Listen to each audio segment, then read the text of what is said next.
বাঁশখালীতে এনসিপির সংগঠককে মারধরের অভিযোগ। জিয়াউর রহমান জামায়াতের জন্মদাতা দাবি বিএনপি নেতার।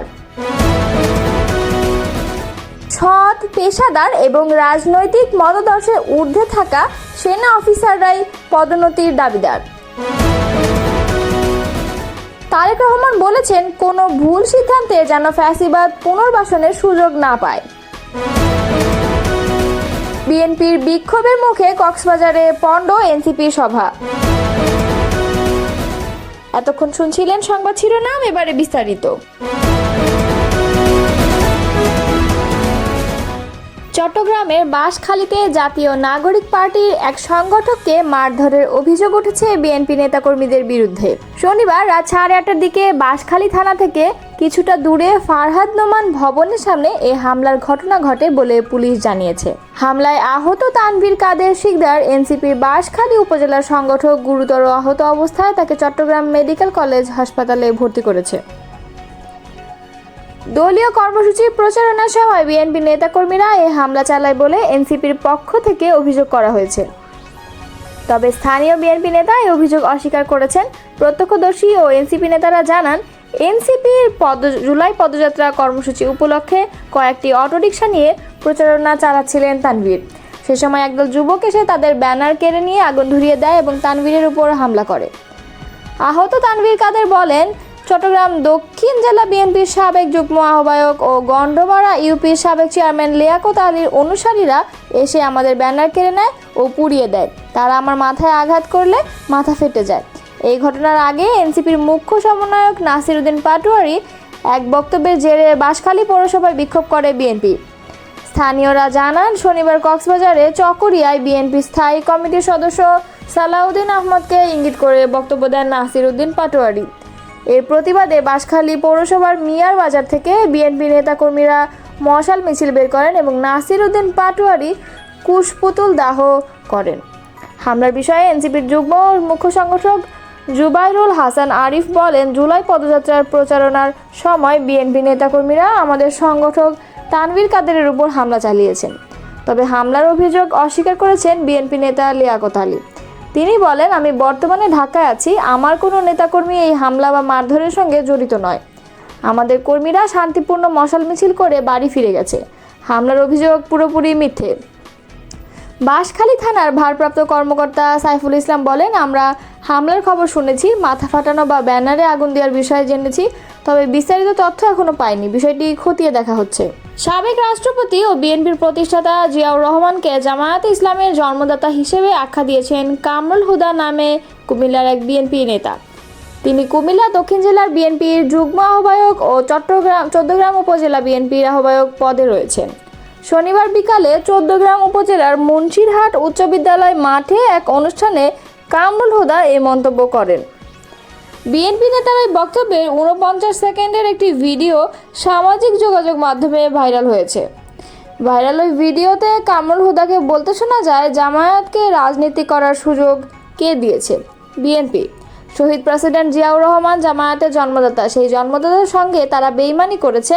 জন্মদাতার ছবি রাস্তায় ফেলে তারা হটকারিতা করেছে। জামায়াতের অঙ্গ সংগঠনের ছেলেরা আমার নেতাকে নিয়ে কুরুচিপূর্ণ স্লোগান দিচ্ছে। দেশ নায়ক তারেক রহমানকে নিয়ে তারা স্লোগান দিচ্ছে। জিয়াউর রহমানের ছবি পদদলিত করছে। আমরা ভোট দিতে পারি না, এরা ধর্মের কথা বলে বেহেশতের সার্টিফিকেট বিক্রি করে, এদের থেকে সাবধান হবেন। বক্তব্যের বিষয়ে জানতে যোগাযোগ করা হলে কামরুল হুদা বলেন, জামায়াতকে নতুনভাবে জীবন দিয়েছিলেন শহীদ প্রেসিডেন্ট জিয়াউর রহমান। আমি আমার বক্তব্যে সেই কথাটিই বলেছি, আমরা সঠিক ইতিহাস তুলে ধরেছি। প্রসঙ্গত, এর আগে জিয়াউর রহমানের নাম মুখে নিলে বেহেশত নিশ্চিত বলে মন্তব্য করে দেশ জুড়ে সমালোচিত হয়েছিলেন এই নেতা।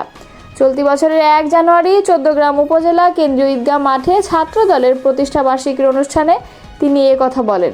তার এই বক্তব্য নিয়ে সমালোচনার ঝড় ওঠে। ভাইরাল হওয়া বক্তব্যে কামরুল হুদাকে বলতে শোনা যায়, শহীদ রাষ্ট্রপতি জিয়াউর রহমানের নাম প্রতিদিন নিলেই বেহেশত নিশ্চিত। আমি বিশ্বাস করি, কারণ উনি দেশের জনগণের সঙ্গে হটকারিতা করেননি। কোনো ভুল সিদ্ধান্তের কারণে যেন ফ্যাসিবাদ পুনর্বাসনের সুযোগ না পায়, সেই বিষয়ে সবাইকে সজাগ থাকার আহ্বান জানিয়েছেন বিএনপির ভারপ্রাপ্ত চেয়ারম্যান তারেক রহমান। শনিবার সন্ধ্যায় কৃষিবিদ ইনস্টিটিউশন বাংলাদেশ মিলনায়তনে শহীদদের স্মরণে এক সভায় ভার্চুয়ালি বক্তব্য তিনি একথা জানান। সমসাময়িক বিভিন্ন বিষয় তুলে ধরে তারেক রহমান বলেন, কারো রাজনৈতিক অভিলাষ পূরণের প্রধান মাধ্যম হওয়া দরকার জনগণের রায়। রাজনৈতিক অধিকার নিশ্চিত করা না গেলে অন্তর্বর্তী সরকারের পক্ষে নির্বাচন আয়োজন করা সম্ভব হবে কিনা সেই প্রশ্ন তৈরি হয়। সম্প্রতি কিছু নৃশংস ঘটনা ঘটেছে, এগুলো অন্তর্বর্তী সরকারের সক্ষমতাকে ক্ষেত্র বিশেষে প্রশ্নবিদ্ধ করছে। জুলাই আন্দোলনের কথা স্মরণ করে বিএনপির ভারপ্রাপ্ত চেয়ারম্যান বলেন, ৭১-এর শহীদ মুক্তিযোদ্ধারা যেভাবে জনগণের কাছে স্মরণীয় হয়ে আছেন, ২৪ সালের শহীদরাও একইভাবে স্মরণীয় বরণীয় হয়ে থাকবেন। গত বছরে কোটা সংস্কার আন্দোলন শুরু হলেও ১৬ তারিখের পর তার কোটায় সীমাবদ্ধ ছিল না। চূড়ান্ত বিশ্বাস জন্মেছিল মাফিয়া সরকারের পতন সময়ের ব্যাপার। সেই বিশ্বাস থেকেই সকল গণতান্ত্রিক দল পরিকল্পনা করেছিল এই আন্দোলন যাতে একক দলের আন্দোলন হিসেবে পরিচিতি না পায় সেটি নিশ্চিত করা হয়েছিল। ২০১৪ সালে কোটা ব্যবস্থার সমালোচনা করেছেন বলে জানান তারেক রহমান। তিনি বলেন, গণ অভ্যুত্থানে বীর শহীদরা জাতির গৌরব। শহীদদের কাঙ্ক্ষিত বাংলাদেশ গড়ার মধ্যে দিয়ে দেশের প্রতি তাদের সম্মান জানানোর সুযোগ তৈরি হয়েছে। তাদের কাঙ্ক্ষিত রাষ্ট্র বিনির্মাণের প্রথম শর্তই হলো জনগণের সরকার প্রতিষ্ঠা, যার জন্য এমন পরিবেশ তৈরি জরুরি যেন মানুষ তার পছন্দের প্রার্থীকে নির্বাচন করতে পারে। বিএনপির স্থায়ী কমিটির সদস্য সালাউদ্দিন আহমেদকে নিয়ে জাতীয় নাগরিক পার্টির মুখ্য সমন্বয়ক নাসির উদ্দিন পাটোয়ারির দেয়া এক বক্তব্যকে আপত্তিকর ও কুরুচিপূর্ণ উল্লেখ করে এর প্রতিবাদে কক্সবাজারের থানায় বিক্ষোভ করেছেন স্থানীয় বিএনপির নেতাকর্মীরা। গতকাল শনিবার বিকেলে নাসির উদ্দিন পাটোয়ারির দেয়া বক্তব্যের জেরে কক্সবাজার সদর সহ জেলার একাধিক জায়গায় বিক্ষোভ মিছিল বের করেন বিএনপির নেতাকর্মীরা। এ সময় চকরিয়ায় এনসিপির পথসভায় স্থানীয় বিএনপির কর্মীরা বাধা দিয়ে ভ্রাম্যমাণ মঞ্চ ভাঙচুর করেন।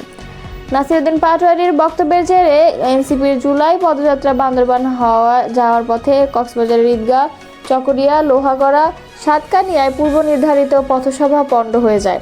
এ সময় আহ্বায়ক নাহিদ ইসলাম সহ এনসিপির কেন্দ্রীয় নেতাদের বহনকারী গাড়িবহর নিরাপত্তা শঙ্কায় আইন শৃঙ্খলা বাহিনী কক্সবাজারের চকরিয়া হাঁসের দিঘি আর্মি ক্যাম্প এলাকায় ২ ঘন্টা থামিয়ে রাখে।